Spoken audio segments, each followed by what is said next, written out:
देखो शुक्राणु को संरचना के आधार पर कितने खंडों में बांटा गया है? 4 खंडों में। पहला क्या है? शीर्ष, दूसरा हो गया ग्रीवा, क्या हो गया? तीसरा क्या हो गया? मध्य खंड, और चौथा क्या हो गया? पूंछ। हाँ, तो पहला ये शीर्ष पे क्या है? देखिए ये शुक्राणु का अग्रभाग होता है, मतलब सबसे अगला भाग होता है जो मनुष्य में किसके आकार का होता है? चम्मच के आकार का। किस आकार का होता है? देखो ये वाला पार्ट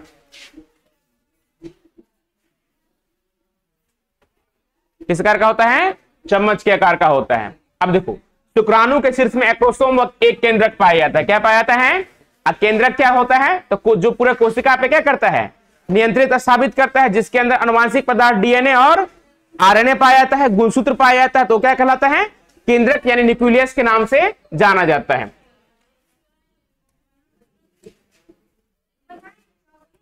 देखो ये वाला पार्ट क्या कहलाया? शीर्ष। क्या कहलाया? शीर्ष। ये वाला पार्ट क्या कहलाया? ग्रीवा। क्या कहलाया? पहला, दूसरा, तीसरा क्या कहलाया? मध्य खंड। अब मध्य खंड के अंदर क्या पाया जाएगा? सूत्र कणिका यानी माइटोकॉन्ड्रिया, जो इसे तैरने के लिए, स्विमिंग करने के लिए क्या करेगा? ऊर्जा प्रदान करेगा। ये वाला पार्ट क्या कहलाया? पूंछ, टेल कहलाएगा। क्या कहलाएगा? अब देखो ये जो है ना, ये वाला पार्ट ये क्या कहलाता है? अग्रपिंडक या एक्रोसोम कहलाएगा। क्या कहलाएगा? फिर देखो शुक्राणु के शीर्ष भाग में एक टोपी नुमा संरचना होती है, जिसे हम क्या कहते हैं? एक्रोसोम कहते हैं। देखो ये वाला पार्ट जो है, ये जिसे अग्रपिंडक कहते हैं, तो ये वाला पार्ट क्या कहलाएगा? एक्रोसोम कहलाएगा। क्या कहलाएगा? इसके अंदर स्पर्म लाइसिन एंजाइम पाया जाता है। क्या पाया जाता है? स्पर्म लाइसिन एंजाइम पाया जाता है, जो ओवम का, हाँ, अंडाणु का जो आवरण होता है, कोरोना रेडिएटा होता है। दूसरा नाम होता है इसका जोना पेलेसुडा। क्या होता है? जिसे ये गलाने में क्या होता है? तोड़ने में, भेद करने में क्या होता है? सक्षम होता है। क्या होता है? तो देखिए शुक्राणु के शीर्ष भाग में एक टोपीनुमा संरचना होती है, जिसे हम क्या कहते हैं? एक्रोसोम कहते हैं। एक्रोसोम में स्पर्म लाइसिन एंजाइम पाया जाता है। क्या पाया जाता है? स्पर्म लाइसिन एंजाइम पाया। इसका काम क्या होता है? तो ये अंडाणु के बाह्य आवरण को, बाह्य परत को गलाने में क्या होता है? सक्षम होता है। फिर आता है ग्रीवा यानी गर्दन। देखिए यह शुक्राणु के सिर व मध्य भाग के बीच का छोटा संकरा क्षेत्र होता है, जिसके अंदर तारक केंद्र पाया जाता है। क्या पाया जाता है? तारक केंद्र। तो देखिए तो ये वाला पार्ट कहलाया शीर्ष। क्या कहलाया? शीर्ष। शीर्ष के अंदर आ जाएगा आपका, क्या आ जाएगा? जीव द्रव्य कला, जो पूरा घिरा रहता है। और उसके बाद आता है अग्रपिंडक। क्या आता है? तो ये जो टोपीनुमा संरचना, इसे क्या कहते हैं? अग्रपिंडक या क्या कहते हैं? एक्रोसोम के नाम से जाना जाता है। जो क्या करता है? स्पर्म लाइसिन एंजाइम क्या करता है? कंटेन करता है, जो अंडाणु के आवरण को भेदने में, गलाने में क्या होता है? सक्षम होता है। उसके बाद आप आते हैं किसके पास? ग्रीवा यानी गर्दन। ये वाला पार्ट क्या कहलाएगा? ग्रीवा यानी गर्दन कहलाएगा। तो देखिए ये शुक्राणु के सिर व मध्य भाग के बीच छोटा सा संकरा क्षेत्र होता है, जिसके अंदर क्या पाया जाता है? तारक केंद्र पाया जाता है। उस भाग को हम क्या कहते हैं? ग्रीवा या गर्दन के नाम से जाना जाता है। तारक केंद्र, ये जब कोशिका विभाजन की प्रक्रिया होती है ना, तो ये डबल सिलेंड्रिकल स्ट्रक्चर, इस प्रकार की संरचना क्या कहलाएगा? तारक केंद्र कहलाएगा। जो कोशिका विभाजन जब होता है तो स्पिंडल फाइबर के निर्माण में क्या करता है? ये सहायता प्रदान करता है। हाँ, सेंट्रोसोम या सेंट्रियोल्स जिसे कहते हैं। फिर आया पूंछ। क्या है? पूंछ। देखिए मध्य खंड के बाद का पतला संकरा भाग क्या कहलाता है? पूंछ कहलाता है। यह पूंछ शुक्राणु को गति करने में क्या करता है? सहायता प्रदान करता है। नर एक बार में संभोग के समय कितना? 20 से 30 करोड़ शुक्राणु मादा की योनि में क्या करता है? स्खलित करता है। क्या करता है? जब एक बार सेक्स की प्रक्रिया होगी ना, तो कितना करोड़? 20 से 30 करोड़ शुक्राणु क्या होता है? हाँ, एंटर करता है मादा की योनि में, जिसमें 60% जो क्या होता है? हाँ, एक समान होता है। उसमें गति की मोटिलिटी की रेट क्या होता है? ज्यादा होता है। और 40% क्या होता है? कम रेट में, रेंज में होता है। फिर आता है वीर्य। क्या आता है? वीर्य, जिसे कहते हैं सीमेन। क्या कहलाता है? सीमेन। देखिए शुक्राणु प्लाज्मा के साथ मिलकर गाढ़ा तरलीय द्रव क्या करता है? वीर्य का निर्माण करता है। क्या करता है? वीर्य का निर्माण करता है। देखो शुक्राणु की संरचना को उसके खंड के आधार पर कितने भागों में बांटा गया है? 4। तो पहला कौन सा भाग है? शीर्ष। दूसरा क्या है? ग्रीवा। तीसरा मध्य खंड और चौथा पूछ। तो शुक्राणु का जो अग्रभाग रहेगा, जो मनुष्य में किसके आकार का होता है? चम्मच के आकार का होता है, उसे हम क्या कहते हैं? शीर्ष कहते हैं। क्या कहते हैं? शीर्ष के ऊपरी भाग को क्या कहते हैं? टोपीनुमा संरचना को क्या कहते हैं? एक्रोसोम कहते हैं। और उसके अंदर क्या क्या केंद्रक पाया जाता है? एक केंद्रक पाया जाएगा। क्या पाया जाएगा? केवल एक केंद्रक। ये वाला पार्ट में, ये जो पार्ट है ना, ये वाला पार्ट में केंद्रक की गुणसूत्रीय पदार्थ, मतलब जितना भी आनुवांशिक पदार्थ है, डीएनए है, आरएनए है, सारा किसके अंदर पाया जाएगा? केंद्रक युक्त गुणसूत्र। केवल कितना पाया जाएगा? एक। केंद्रक की संख्या कितनी होगी? एक। अब देखिए, कोई भी जो सेल है आपका बॉडी का, सभी के अंदर उसमें क्या पाया गया है? केंद्रक पाए, जिसे न्यूक्लिएटेड सेल कहते हैं। उसके अंदर केंद्रक पाया जाएगा। जैसे ही केंद्रक आ गया तो उसके अंदर डीएनए, आरएनए, राइबोसोम, सारा जेनेटिक मटेरियल क्या करेगा? वो कंडक्ट करेगा। क्या करेगा? जितना भी आनुवांशिक पदार्थ होगा। तो इसी केंद्रक युक्त कोशिका के अंदर क्या होता है पता? अब गुणसूत्र की संख्या कितनी होती है? 46। क्या होता है? 46। तो देखिए, जब क्या है? हैप्लॉइड है। क्या है? हैप्लॉइड है। तो गुणसूत्र कितना रहेगा? 23। जब डिप्लॉइड हो जाएगा तो कितना हो जाएगा? 46 हो जाएगा। जो किसमें पाया जाएगा? हेड में। किसमें पाया गया? हेड में। अब पूरा जो शुक्राणु होता है किससे ढका होता है? पूरा शुक्राणु जो होता है नीचे से लेकर के ऊपर तक, इसका चारों खंड किससे ढका होता है? देखिए, ये जीव द्रव्य कला या प्लाज्मा से, क्या प्लाज्मा झिल्ली से क्या होता है? ये ढका हुआ रहता है। तो पहला भाग देखिए, शुक्राणु का अग्रभाग जो मनुष्य में चम्मच के आकार का होता है, उसे हम क्या कहते हैं? शीर्ष कहा जाता है। क्या कहते हैं? शुक्राणु के सिर में एक्रोसोम पाया जाता है। क्या पाया जाता है? एक्रोसोम। क्या किसे कहते हैं? तो देखो, शुक्राणु के ऊपर टोपीनुमा संरचना होती है, इसे हम क्या कहते हैं? एक्रोसोम कहते हैं। और एक्रोसोम के अंदर स्पर्म लाइसिन एंजाइम पाया जाता है। क्या पाया जाता है? Sperm lysine. सिर में नहीं, किसमें? एक्रोसोम में। किसमें? सिर में केंद्रक होगा। क्या होगा? ये जो वाला पार्ट पूरा क्या कहते? देखो, ये वाला शीर्ष है ना, तो इसके अंदर क्या होगा? केंद्रक होगा। केंद्र और एक्रोसोम में स्पर्म लाइसिन एंजाइम होगा, जो हाँ थोड़ा इस टाइप का संरचना होता है ऐसा। ठीक है, जो शुक्राणु को क्या कर सके? भेज सके। वो एंजाइम रिलीज करेगा टच करके, और फिर जोना रेडिएटा या जोना पेलिसुडा लेयर को क्या कर देता है? तोड़ करके एंटर कर जाता है।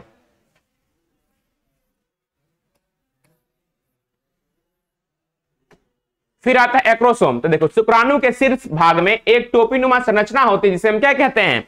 एक्रोसोम। तो ये वाला पार्ट क्या कहलाएगा? यहां से लेकर के यहां तक ये वाला पार्ट क्या कहलाएगा? एक्रोसोम कहलाएगा। क्या कहलाएगा?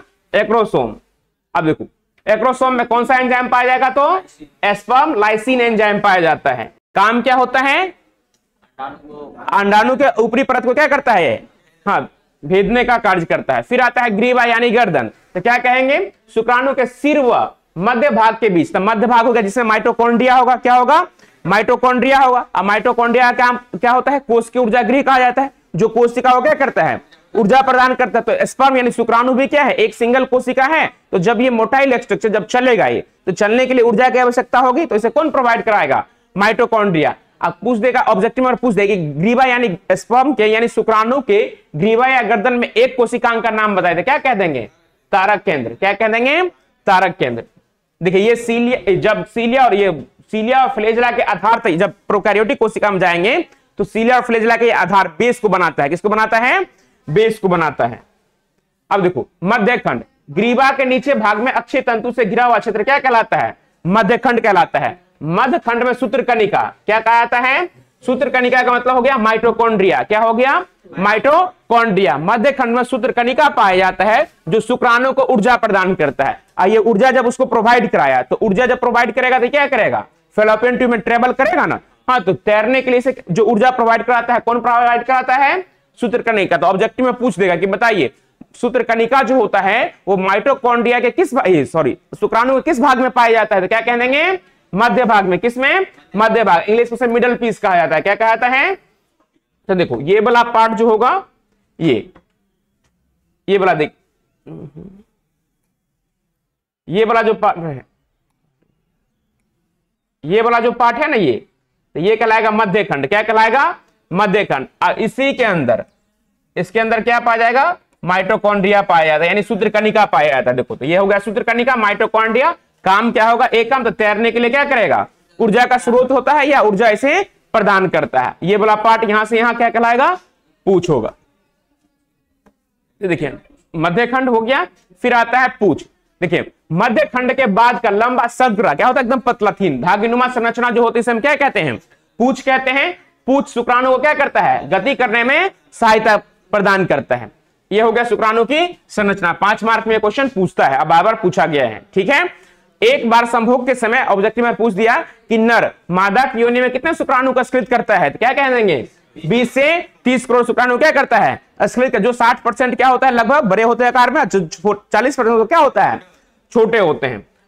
इसी एक 20 से 30 करोड़ में केवल एक शुक्राणु ही क्या कर सकता है, अंडाणु को निषेचित कर सकता है। हाँ तो देख लो यहां भी कितना कंपटीशन है, गया कितना 20 से 30 करोड़, भेदा कितना केवल 1। हाँ तो कहीं भी कंपटीशन, जब से जन्म की शुरुआत हुई क्या हुई, जब से जिंदगी की शुरुआत हुई तब से कंपटीशन क्या है, यहां तो ज्यादा है वहां तो कम में है। अब देखो 20 से 30 करोड़ कौन आदमी बैठता है, कौन एग्जाम में बैठा अभी तक नहीं ना बैठता है, पर उस एग्जाम में कितना बैठता है एक बार में 20 से 30 करोड़, केवल जाता है कितना है, केवल 1। कितना हो जाता है 1। तो इसी से समझ लीजिए हाँ कि जब जिंदगी की शुरुआत इतनी आसान नहीं होती है और कितना कठिन से जिंदगी मिलता है। कोई आदमी सुसाइड कर लेता है कि नहीं, मर गया है सब कुछ, बोलेगा अब कुछ होने वाला ही नहीं है। तो देखिए तो 20 से 30 करोड़, और देखो और अंडाणु को क्षमता, देखो भेद करने की क्षमता किसके पास है, केवल 1 के पास। अब किसी किसी रेयर केस में 2 को चल गया। हाँ कितना केस में, रेयर केस में तो डबल फर्टिलाइजेशन में दोहरा निषेचन में आ जाता है। किसमें आ गया, दोहरा निषेचन में। वीर्य क्या होता है, देखिए इसमें ग्लूकोज फ्रुक्टोज सुक्रोज की मात्रा क्या होती है, ज्यादा होती है। क्या होती है, ज्यादा होती है। देखिए शुक्राणु और शुक्राणु प्लाज्मा के साथ आपस से मिलकर तरलीय गाढ़ा पदार्थ का निर्माण करते हैं, हम क्या कहते हैं, वीर्य या सीमेन के नाम से जाना जाता है। लिखिए तो यहां से शुक्राणु की संरचना लिखिए, यहां से लिखिए।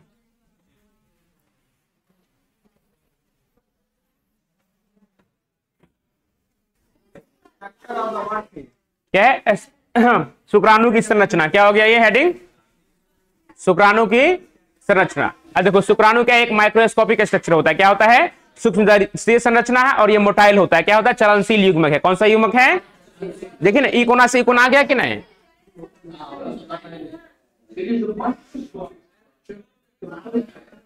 देखो शुक्राणु क्या एक सूक्ष्मदर्शी संरचना है जिसे हाँ देखो हेड यानी सिर, नेक और मिडिल पीस और टेल में क्या किया गया है, डिवाइड किया गया। A plasma membrane involve the whole body of the sperm. जो प्लाज्मा यानी बच्चों पिछले क्लास में हम लोग कहां से आ गए, इसमें हम लोग श्रेणीक्रम देखते और लोग देखेंगे समानांतर क्रम से निरूपित।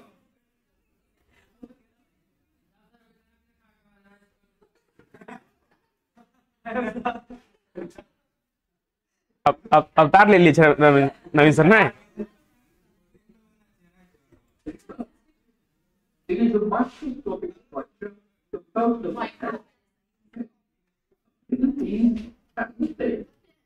देखो ये वाला पार्ट क्या कहलाएगा, हेड यानी सिर कहलाया। ये बीच वाला पार्ट क्या है, गर्दन। ये वाला पीस क्या कहलाया, मध्य खंड क्या है, और ये क्या कहलाया, टेल यानी पूंछ है।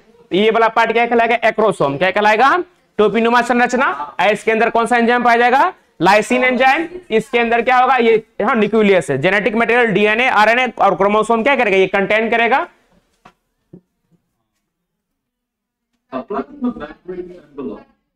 देखो अब प्लाज्मा मेम्ब्रेन जो होगा तो यहां से लेकर के यहां तक है ना, पटना से पाकिस्तान तक किसको घिरे रहेगा पूरा।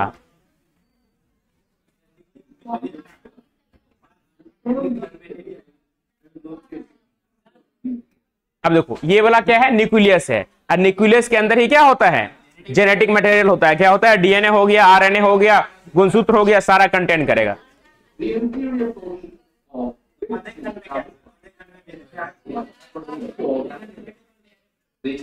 देखो ये वाला पार्ट क्या कहलाया, केंद्रक कहलाया। ये क्या कहलाएगा, एक्रोसोम या अग्रपिंडक। क्या कहलाया,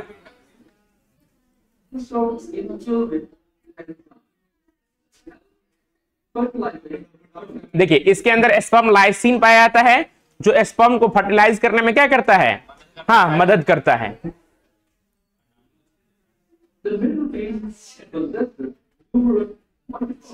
देखो अब मिडिल पीस जो ये घुमा हुआ संरचना, इसके अंदर क्या पाया जाता है, माइटोकॉन्ड्रिया पाया जाता है, जो इसे तैरने के लिए क्या करता है, ऊर्जा प्रदान कराता है।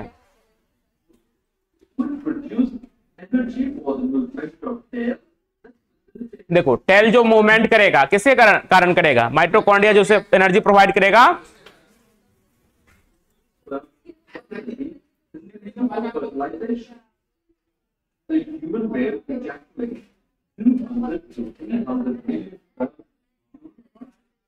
देखो जब इजैकुलेशन की प्रक्रिया, इजैकुलेशन का मतलब होता है वीर्यस्खलन। क्या कहा जाता है, वीर्यस्खलन का मतलब हो गया कि कभी कभी आप अपने आप भी निकल जाता है नाइट फॉल में, या स्वप्न दोष के कारण कभी कभी आप जबरदस्ती कर देते हैं। हाँ, आज जब क्या हुआ, सेक्स की एजैकुलेशन की प्रक्रिया हुआ, एस्पर्मिएशन हुआ, तो नर जो होता है 20 से 30 करोड़ यानी 20 से 30 मिलियन क्या करता है, शुक्राणु को क्या करता है, अस्खलित करता है। किसमें, देखो ये हो गया 1 मिलियन का कितना होता है, 1 करोड़, तो यहां पे कितना है 200 से 300 मिलियन है, कितना है, तो कितना हो गया 20 से 30 करोड़।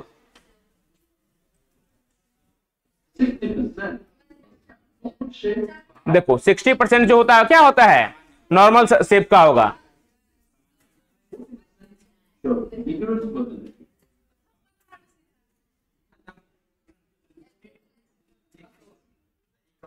ई कब चल रही,